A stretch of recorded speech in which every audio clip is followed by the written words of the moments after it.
This is Resonance 104.4 FM. Flipping marvellous. How you doing? 'Tis I, Nicholas of Hennegan, coming at you once more on Literary London with Literary London, the programme that's all about, well, kind of literature and London. It's in the title, really, isn't it? Yes. And I'm delighted to welcome back to the programme, because she's been on before, local writer, London writer, Samantha Buick, who actually you're not originally from London, are you? It's the accent gives it away a little bit. The accent does give it away. I'm originally from slightly south of Glasgow, but I came down to an English university, and then in the way of these things, I made it to London and never left. In fact, I made it to Chiswick and never left. Yes, we're going to be talking a little bit about Chiswick because there's a few connections there. One, I live there, although we're in Hammersmith at the moment, and two, you live there, and three, the Chiswick Book Festival is something that we've covered on this show quite a lot. And Torrin Douglas, who arranges the whole thing, always talks about Chiswick being one of the most writerly places, not only in London, but possibly in the UK. Because of I suppose if you think of the list of fairly famous people that hung out here, and I don't just mean you and I, Samantha. W.B. Yeats at the moment, we've been covering the fact they're trying to raise money to put a memorial to W.B. Yeats, who spent a lot of his youth in Chiswick in W4. But your story is fascinating because you've got a new book out as well, haven't you? It's part of the Death In series. That's right, yes. The fourth book was published a few months ago now, Death in Frenzy, and I am desperately trying to write to book 5, which... Really? Well, so we talked a bit about, so it was book 4, which was what, Death in Sight, was that the last? Book 3 is Death in Sight, and book 4 is Death in Frenzy. And we did talk about Death in Sight last time, because I was struggling with book 4 then. And it all worked out perfectly well. Obviously, it was coming here and chatting. That's what did it, obviously. So just tell us about the stories anyway, because just tell us about the stories. The stories. The Death In series is a cop series set in Manhattan at around 125th Street. And it's the story of the misfit team led by Casey Clement, female, her enormous partner, O'Leary. I love O'Leary. He started this, but we'll get to that. And their 2 colleagues, Tyler, who's ex-army, and Andy, who is a technological whiz. But they are not very good at being nice to everybody else around them. They've all got secrets, they've all got pasts, and as a result of that, they stick together like glue, but they don't play terribly well with others.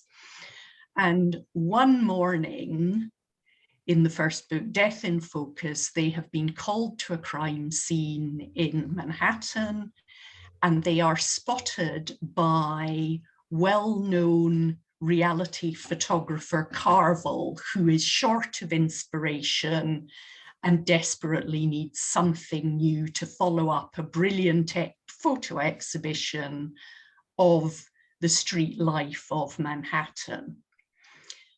Carvel doesn't have much of a past, except what you'd expect from a reasonably good-looking, well-off man, but he is absolutely obsessed with his photos, to the point of ignoring common sense, good manners, and the word no.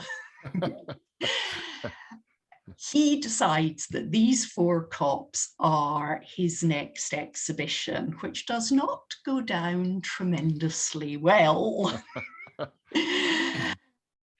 But in various ways, assisted by O'Leary.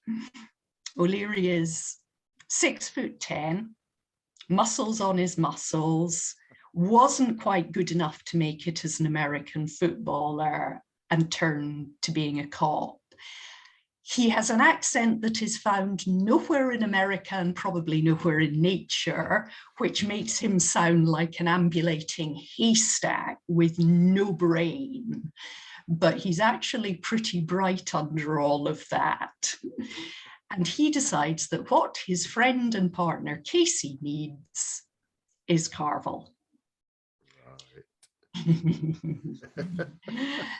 So he facilitates Carvel following the team around, and murder and mayhem and all sorts of arguments ensue, really. And that was... Sorry, go. Yeah, is Carvel any? Was it Ouija, the famous American famous American photographer that used to take sort of shots of the street and some sort of horrible crime scenes occasionally? I don't know about that. I was thinking more of the Cartier-Bresson and, oh, I've forgotten her name, but one of the most famous woman reality photographers just died a few weeks ago, I think, an American again, but my brain being distinctly lacking, I've forgotten her name, but like that, yes. And why, I've mentioned it before, really, why America? Have you spent a lot of time in America, or is it just the genre that appealed to you? A bit of both. I have actually walked around the area where my fictional precinct is set, which is exactly on the site of a real police precinct of the NYPD. So I have been there. I've been to New York a fair bit, but it was also the genre. I love detective stories of all flavors. I'm British, American. I've read lots and lots and lots of them. I've just got a new one this afternoon as well, so we'll see about that later. And I do genuinely enjoy the genre. And before I retired, it was the one I would turn to after a long, hard technical day. Yes, because you've had a fascinating kind of, your background's quite fascinating as well. Do you want to tell us a little bit about that? Because you were sort of, just tell us a bit about that. Well, I studied chemistry at university, but I found out quite quickly that A, I didn't enjoy it that much, and B, I wasn't terribly good at it. So I did what pretty much all vaguely mathematical or scientific people do when they don't want to do science or maths, and went to be an accountant. And I joined KPMG, one of the then Big 8, now Big 4, age 21 or so, and never left.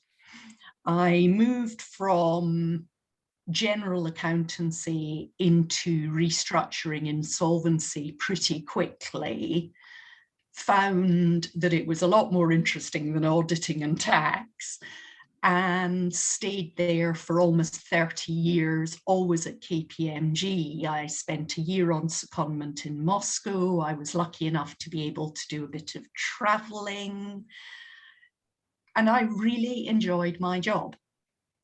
And then when I was mid-40s or so, I went to the optician one fine day, and they did one of those clever little field tests with the flashes and the clicky thing. And they looked at the results and they said, could you do it again, please? Which is not what you want to hear from your optician. And I did it again. And they said, there are some rather worrying spaces in this printout. We'd like you to go and see a hospital ophthalmologist. And the upshot of that was that I had had undiagnosed glaucoma, which had led to me losing about a quarter of the vision in each eye.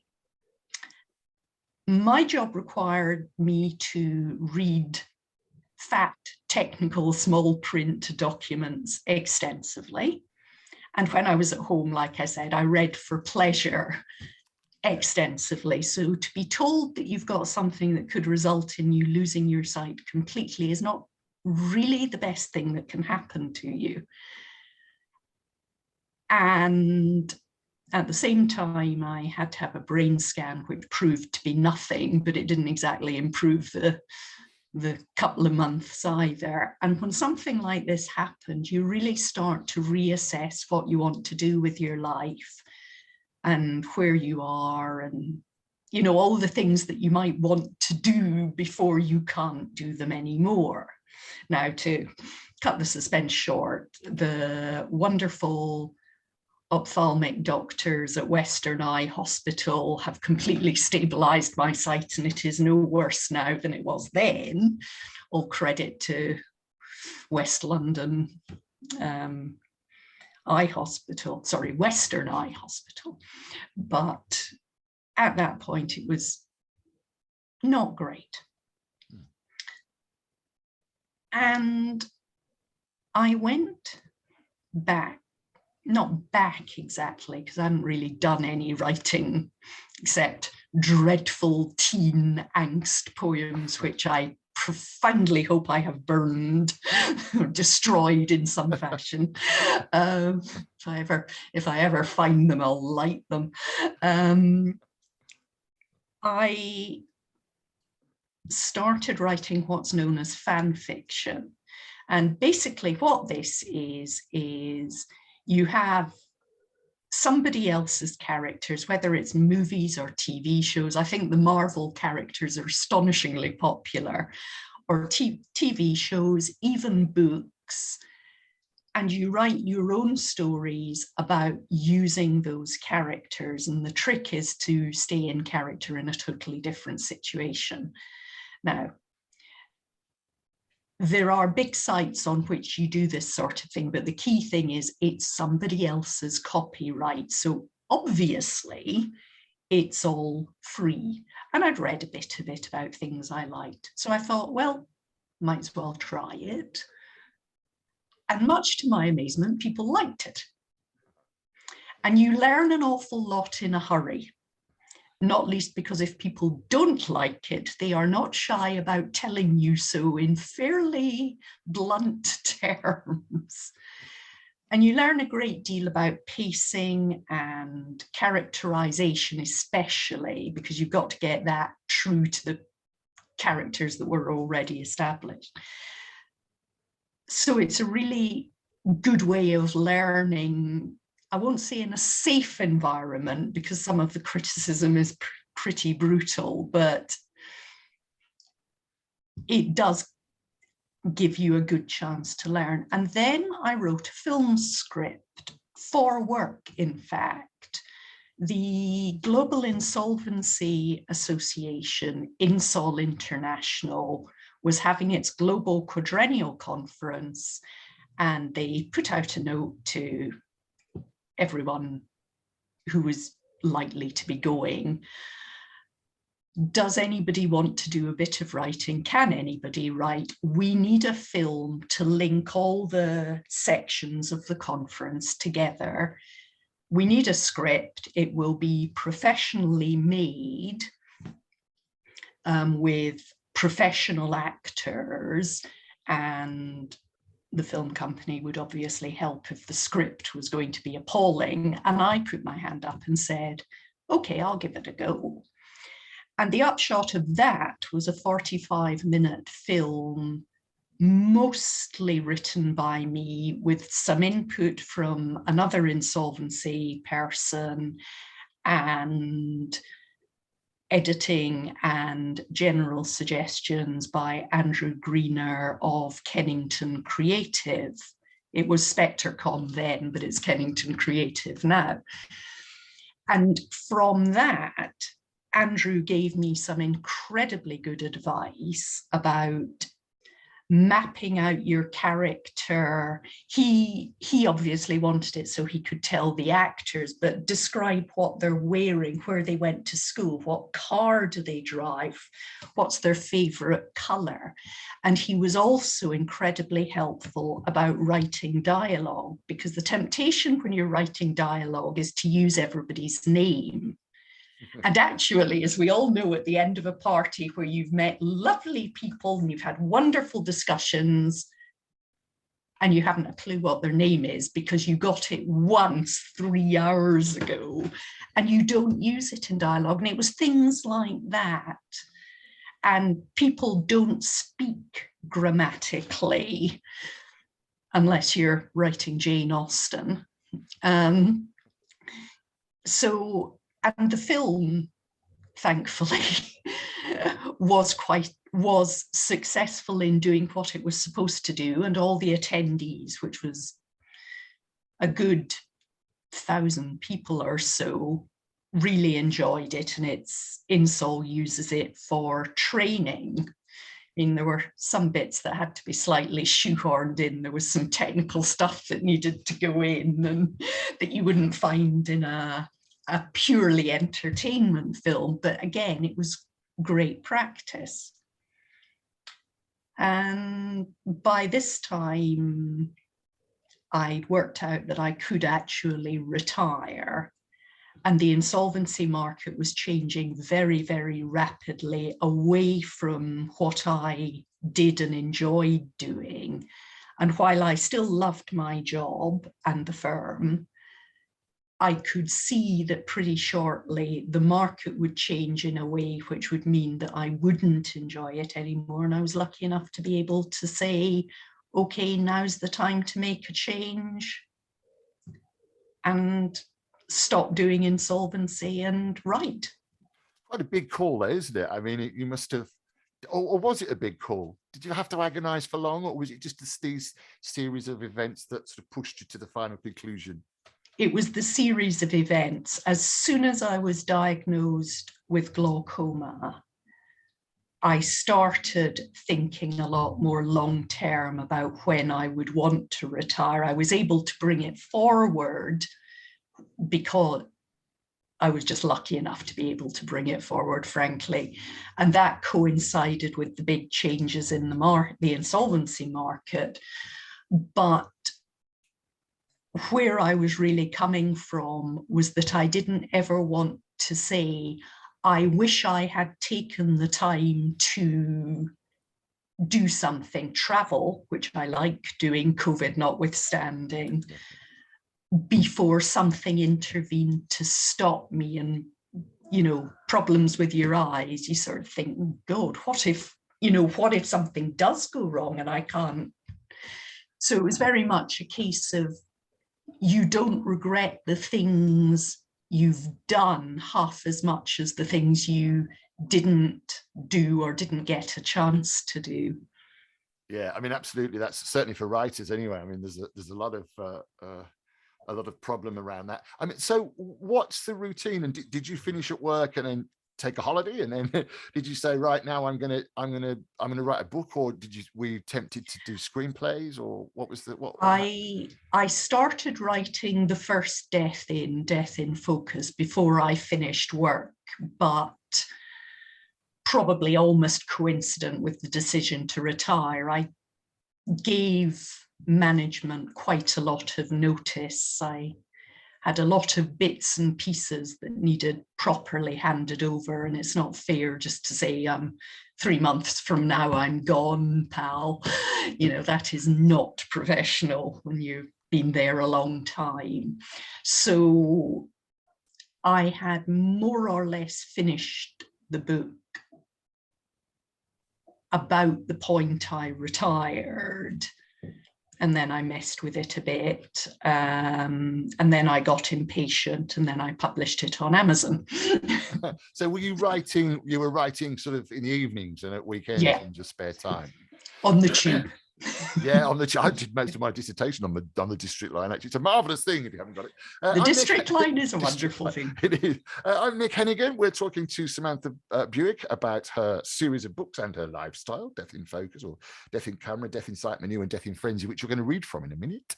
This is Residence 104.4 FM. You can also see us. Oh, yes. You can see us on bohemianbritain.com. It's a bit of a joke, actually, because this podcast has been voted the second most popular podcast to follow in the world by, I forget which company, FeedSpot, I think it was. So, and I thought, how can you be a successful bohemian? As I was saying, does that mean you have 2 cans of beans a night as you're in your little garret trying to come up with your next concept? Is that success? So anyway, we've got a station, a channel called bohemianbritain.com.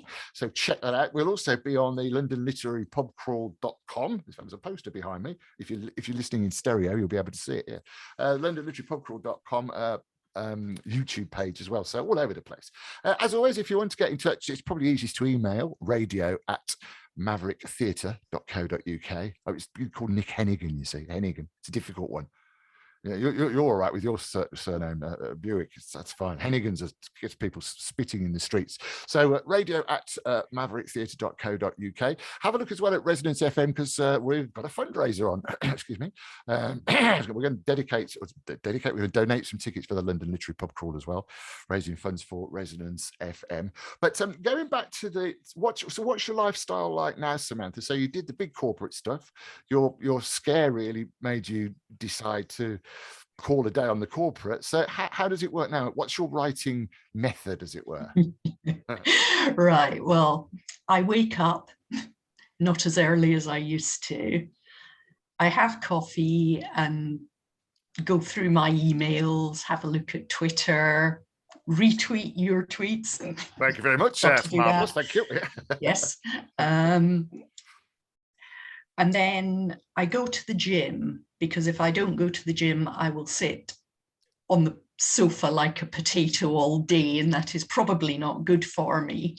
I don't much like going to the gym, but get back, have some more coffee, open the document, think about writing, decide that procrastinating and reading Twitter is more fun, write a bit, discover that I need to research something. At the minute, it's Shakespeare. Go and research and fall down a rabbit hole of interesting facts and things. Go back to the document and actually write something. I do have a target of about 1,000 words a day. If I get that, I'm happy. If I get more than that, I'm really happy. I don't stress too much about it. I had enough stress in corporate life. I don't need to bother stressing now, and I don't have official deadlines. So, I try and keep it moving, but I'm fairly relaxed about it. And are you an everydayer, or you should do 5 days a week and try and take time off at weekends and things? No, I'm an everydayer. Usually with something anodyne on the TV. Well, in the evenings, there's something on in the background, and at the weekends, the rugby is on in the background extensively. So it keeps you going, I see. Absolutely. Well, so let's, you've got a little bit you're going to read to us. So would you like to introduce that? Yes. This is from the 4th book, Death in Frenzy. A chef has been frenziedly murdered behind his diner.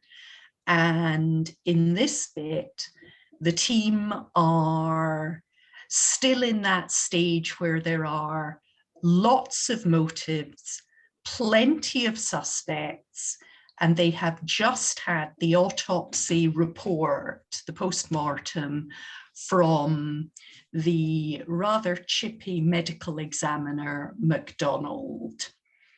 And we will. So, force of the blows makes it unlikely it was an average woman. In typical cover his ass style, MacDonald says it could be an exceptionally strong woman. I guess that's a reduction. Could you hit that hard? You're fit and trained. Look at how you threw Larson around, even if you're teeny, O'Leary added. I don't know, Casey said. Could test it. Melon? Tyler suggested. What? No, I'm not stabbing melons. They don't hit back, They squirt juice. You want to stab melons, it's your shirt that's getting stained. I'm not paying your dry cleaning bill. She gave Andy, who couldn't contain his laughter, a dirty look. I'm not stabbing anything. I'm delighted to hear that, Clement. Perhaps you could explain to me why you might be stabbing objects, since I presume that you didn't intend to stab living beings. Captain Kent waited. Dr. MacDonald has suggested that our victim might have been stabbed by an exceptionally strong woman, sir. The team suggested an experiment to eliminate all but the strongest of women, but I don't think that me stabbing a melon would help. No, the NYPD doesn't employ circus strong women. Brilliant. Have you gone through that thing of stabbing melons? Where did you get that from? I have never stabbed a melon. I need to make that clear. No melons were harmed in the writing of this book. And so, and where do you? I mean, people always ask that. Where do you find your inspiration comes from? So, did you have to work hard at it? Do they float around? Yeah. How does it work?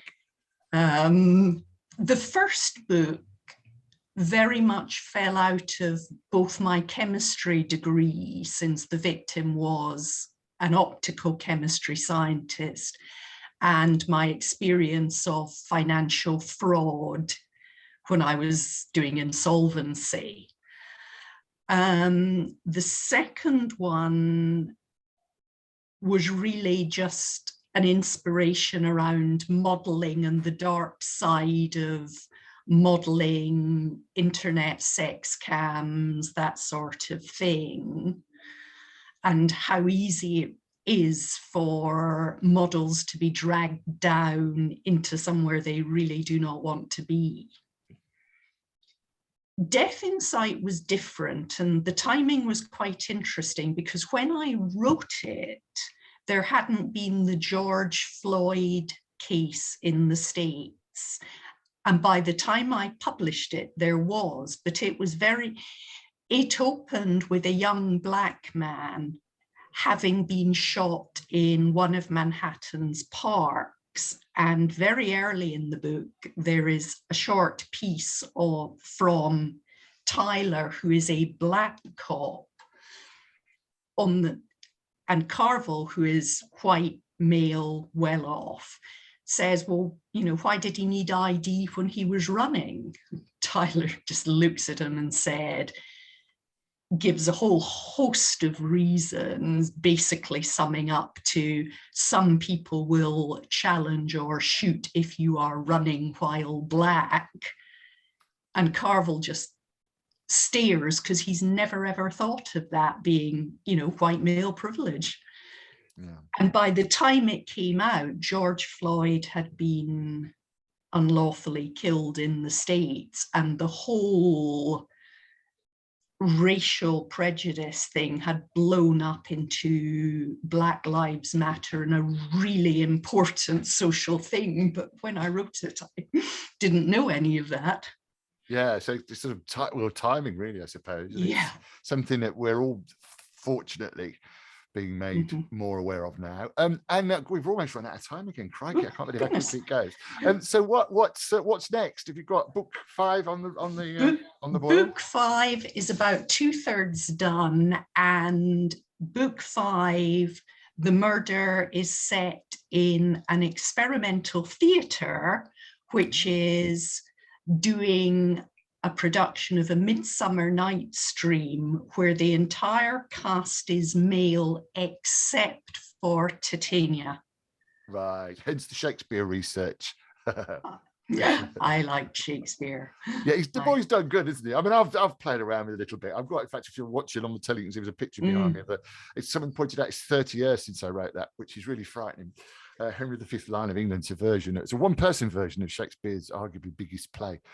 So I got into that a little bit later. Where can we find out more about you, Samantha, and the books? Where can we get the books from? The books are all on Amazon, Kindle and paperback, for those of you who like physical books. My author name is not Samantha Buick, but SR Garrae, Garrae. And the books can be bought individually or as a whole series at once. They are available on Amazon's everywhere. So geographically, you should be able to get them in whichever location your audience is in. Are all over the world. We've got is it Kath from California. I haven't heard from her for a while, but yes, they are all over the world. Brilliant. Oh, well, thank you so much for popping along again. SR Garrae, and then it's the Death in Focus, Death in Camera, Death in Sight, Death in Frenzy. What's the next one going to be called? The next one will be called Death in Lights. Brilliant. As in footlights, I suppose, as well. Oh, thank you so much. And we'll probably see you at the Chiswick Book Festival next year, inshallah, and God willing. So. Thank you very much for your time and good luck with everything. And I'm glad your eyes are all right now, because that would terrify me as well. Thank you very much for allowing me on again. Well, and that's all we've got time for, but do join me again. As I say, we're on bohemianbritain.com. We're also on the londonliterarypubcrawl.com YouTube channel and on all good radios everywhere. I'm Nick Hennegan. This is Literary London on Resonance 104.4 FM.